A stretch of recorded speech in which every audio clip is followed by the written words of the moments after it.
आम्ही शिवसेनेबरोबर निष्ठेने राहतो म्हणजे उपकार करत नाही. हिंदू हृदय सम्राट बाळासाहेब ठाकरेंनी आम्हाला एवढं दिलेलं आहे, या महाराष्ट्राला, आम्हाला सगळ्यांना. आणि माझ्यासारखे लाखो निष्ठावंत शिवसैनिक आहेत. म्हणून ही शिवसेना,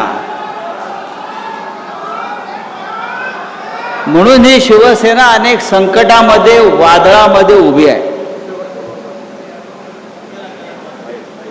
आणि एक सांगतो, कृषी उत्पन्न बाजार समितीमध्ये ही सभा सुरू आहे. इथे शेतकऱ्यांचा माल येतो, विकला जातो, त्याला काय फार भाव मिळत नाही.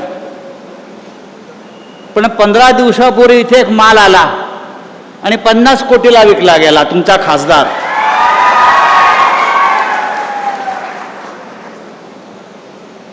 आता खासदार गेले म्हणजे गेले. आता आपल्यासाठी ते गेले. आता त्या दुखवट्याला आपण